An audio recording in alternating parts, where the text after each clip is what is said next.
Это день, когда мне визу выдали в Америку. На работу пришла, и мы это отмечаем. Ты видишь, какой я ужасной рубашке фланелевой.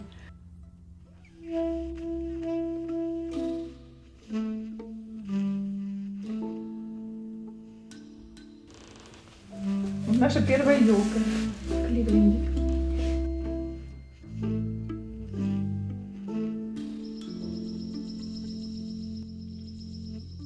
Энни, Бенни, Рики, Факи, Турбо, Урба, Сентябряки, Деу, Краснодеу, Бац. Ladies first. Ты вылетел. Ну вот. Значит, я Наталья Тарарова, родилась в Санкт-Петербурге, тогда Ленинград это назывался. Родилась я в том же родильном доме на стрелке Васильевского острова в институте Отто, где моя бабушка родилась и моя мама родилась, и где я потом родила своих детей. Так что у нас такое место. Выучилась на биолога, да, и когда мы все потихоньку стали терять возможность работать в России после перестройки, мы еще некоторое время там держались, но, собственно, если ты хотел работать в науке, тебя должен был кто-то содержать, потому что заработать на жизнь в науке было совершенно невозможно. Пока у меня был муж, я работала, а когда я получила развод,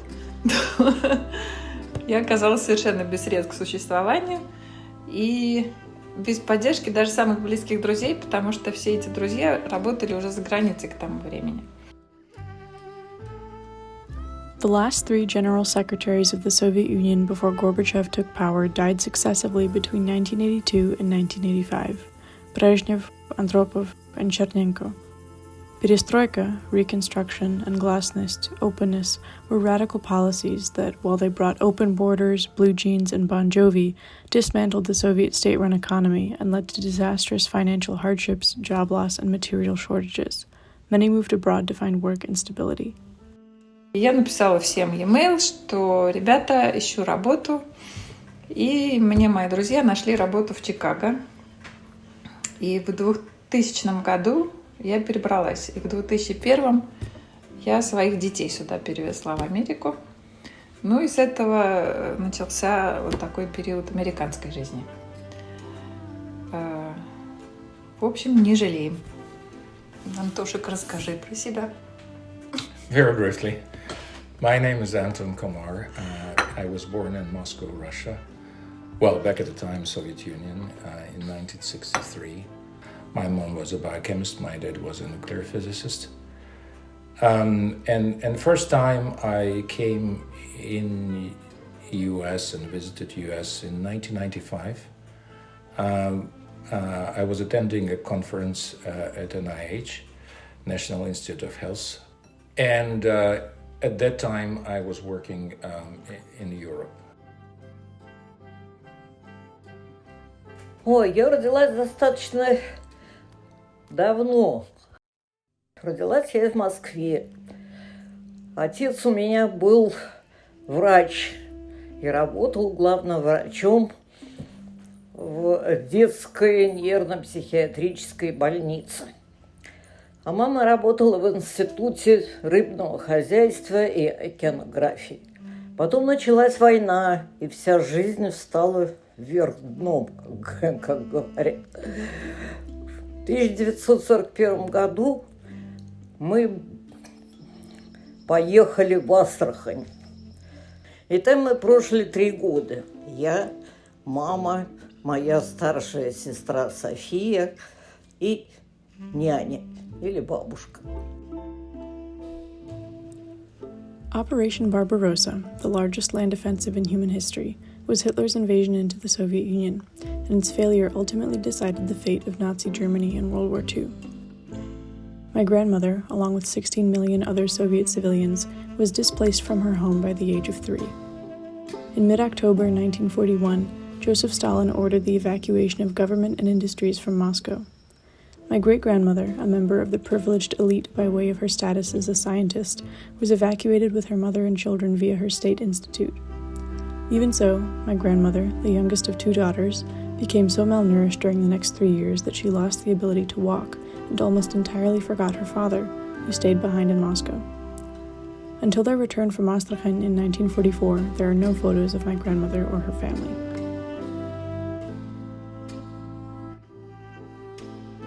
Right by the piano, where my son practices piano. So he sees it constantly, and I see it, and that reminds me of immigration. This is my grandfather who was growing up in an immigrant's family. His family immigrated shortly after revolution. They escaped Soviet Russia, first to Latvia, where they got Latvian citizenship. They lived in Berlin for a little while, and then they settled in Paris until World War II. So he was actually growing up in Paris, and his main language was French, although he spoke Russian and German also, so he was trilingual. Because he still had Latvian citizenship, he was drafted to the Latvian army, and so that's how he ended up actually in the Red Army, right, in the Soviet army, and was wounded and captured, and then spent the entire war in concentration camps, German concentration camps. And so after he was liberated by Soviet army, he was taken to Moscow, and that's how he ended up actually back in Russia. Well, he was the first immigrant in my family, but we immigrated in the 90s. That was different, totally different for us. We were not escaping anything. Well, actually, it was one of the best times for Russia, I think, in the 90s. But now, again, people are escaping Russia because of the war.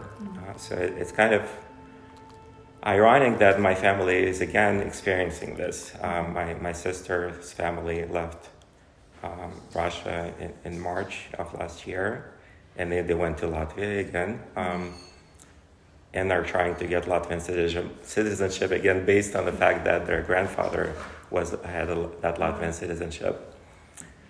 They will probably not stay there and move to France. Мы жили с мамой моего приятеля на Лонг-Айленде. Ну, ездили, конечно, в Нью-Йорк, посещали музеи. Потом мы вернулись, да. Потом маме очень понравилось в Соединенных Штатах. Вот, и она, в общем, решила попробовать жить в Соединенных Штатах.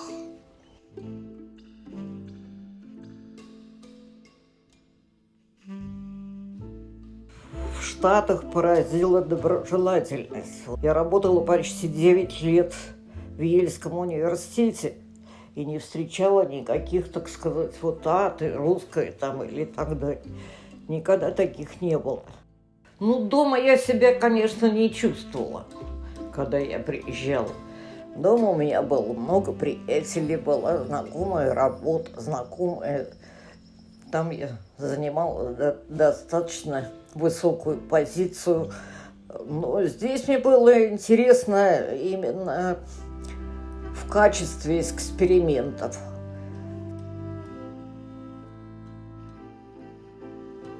I don't have many photos of my grandmother from my childhood, mostly because she was the one behind the camera. She hated when I smiled in pictures, at least when I noticed the flash and automatically grinned. She said it looked too posed. Fake. I owe a great deal, if not all, of my traveling to Marina Konstantinovna, who did not enjoy staying in Cleveland for any longer than she had to. There was always some place more interesting, some new adventure to document on a little silver point and shoot. And still, there was never a question that it would be Moscow that she returned to. Улыбайся, бабуля!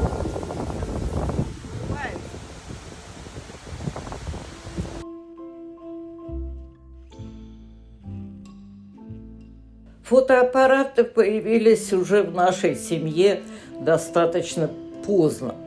Мой первый фотоаппарат «Спутник» появился, когда мне уже было, по-моему, 17 лет.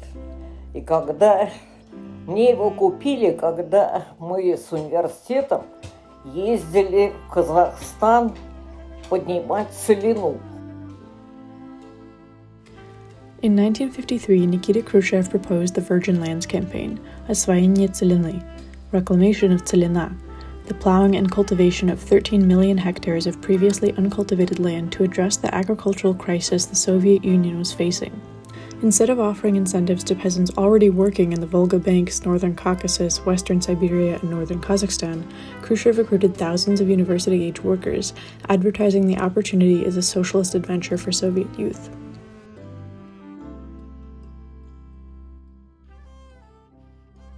Но я очень увлекалась тогда фотографией, и все наши работы на целине я фотографировала. И сейчас, когда разбираешь эти фотографии, какие были молодые люди, которые вдохновенно копали земли, собирали сено. И в то же время я, когда приехали с Целины, в то же время я организовала фотолабораторию в ванной. Родители сердились, что я там сидела часами. Но мне было очень интересно, это было что-то новое в моей жизни. Потом, конечно, я достаточно долго увлекалась этой фотографией. Потом, конечно, появились более совершенные фотоаппараты, появились цветные пленки. Но мне очень нравилась черно-белая фотография, потому что какие-то лица там были более выразительные, более какие-то, в общем, свои, я бы так сказала.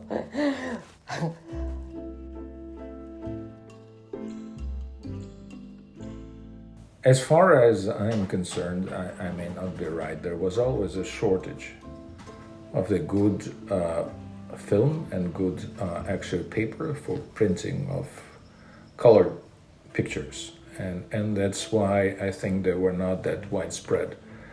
And actually that's why black and white, both films and pictures, were more popular and accessible. Because the chemistry behind developing and actually printing the colored photos were much more complex if one would like to produce colored pictures. I have very nice photo camera, Zenith. That was the best one. Zenith. I started shooting in Russia and then I brought it here, and 2001 and 2002 I was shooting with this camera. The price was actually substantial. For a good camera, it may cost 50 monthly. rubles is No, half 50 of that, rubles, half of half of the monthly. monthly salary. But some high-end cameras can cost you actually a monthly salary. Those more simple ones, they would be still expensive, on the range of 20 rubles. That would be like 1/5 of the monthly salary of most of the people back at the time. But you know, as a gift, so when I was a high school student or a middle school student, that was actually Big thing. a big thing to get.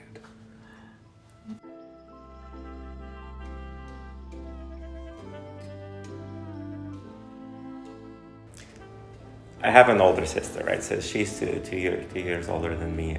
So there are many more pictures of her than me when, like in the first 2 years.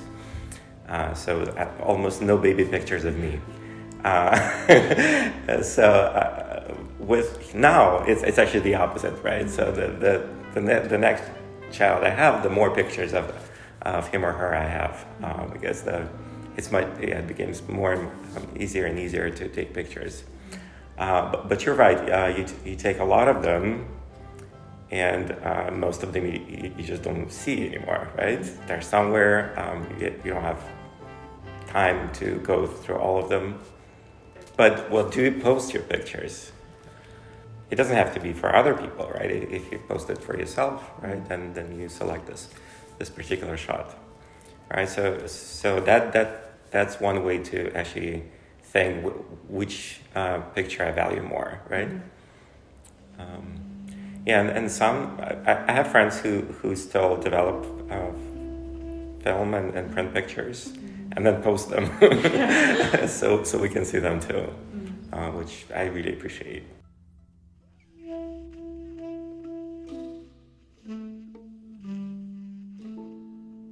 I was born in Lakewood, Ohio, and up until my 16th birthday, my entire life was documented digitally.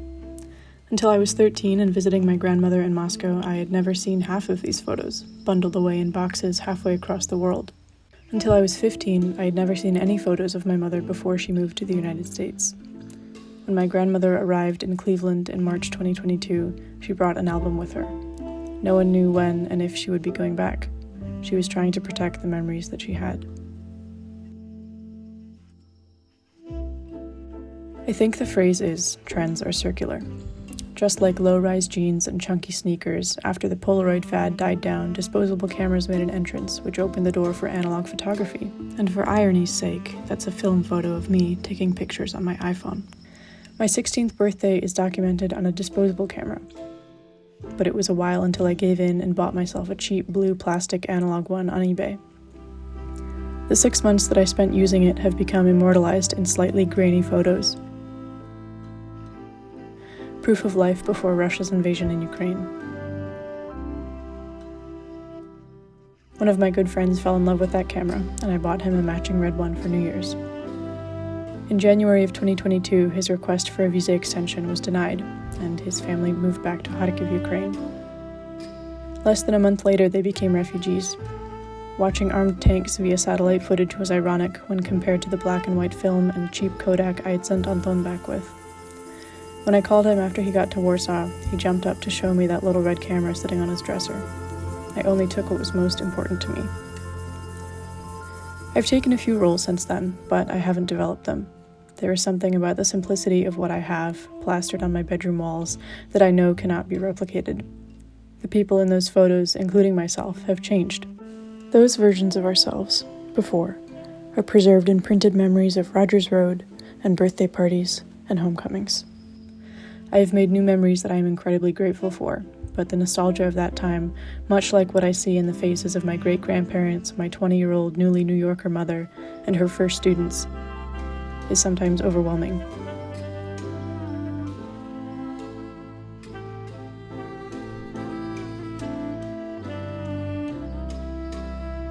Ну, когда я фотографировала, конечно, это было в основном воспоминаний, показать другим людям, что я видела. Разных людей вспоминаю, с которыми я, может быть, больше не общалась, но у которых у меня остались очень хорошие впечатления, интересные впечатления.